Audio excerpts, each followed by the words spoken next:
Breaking news చూస్తున్నాం. Phone tapping వ్యవహారంపై Raghunandan Rao serious అవుతున్నారు. సీఎం రేవంత్ పై ప్రశ్నలు సంధిస్తున్నారు. ఆయన దర్యాప్తుకు డిమాండ్ చేస్తున్నారు. కేసీఆర్, కేటీఆర్, హరీష్, జగదీష్ సహా అనేక మంది పేర్లు ప్రస్తావించారు. ఆయన నోటీసులు ఇస్తే తగిన కేసుకు సంబంధించి ఆధారాలు కూడా ఇస్తా అంటున్నారు Raghunandan Rao.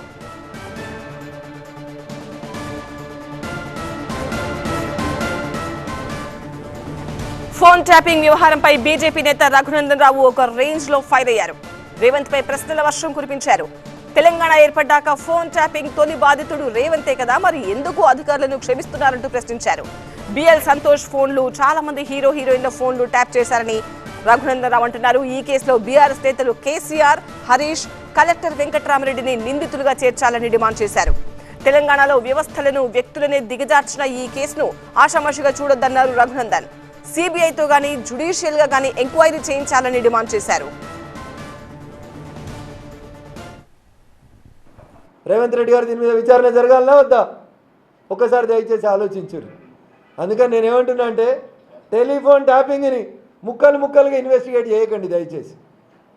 If you want to investigate the case అందరి మీద ఇన్వెస్టిగేషన్ చేయండి, అందరినీ ముద్దాయిలు చేయండి.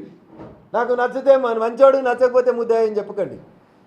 నేను మళ్ళీ చెప్తా ఉన్నా, అయ్యా రేవంత్ రెడ్డి గారు మీరు మొదటి బాధితుడు, నేను రెండో బాధితుని దుబాక్ ఉప ఎన్నికలు, మూడో బాధితులు కొన్ని రియల్ ఎస్టేట్ కంపెనీలు. ఇది ప్రజాస్వామ్యమా ఇంకేమన్నానా? అందుకని దయచేసి నేను వెంటనే రాష్ట్ర ప్రభుత్వానికి, డీజీపీ గారికి చేసేటువంటి అప్పీల్, కాంప్రహెన్సివ్గా మొత్తం కేసుని ఇన్వెస్టిగేట్ చేయండి, సెలెక్టివ్ వద్దు.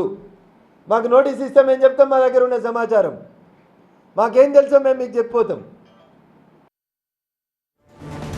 ఇక ఇదే ట్యాపింగ్ కేసుపై రఘునందన్ వేసిన టాప్ 10 క్వశ్చన్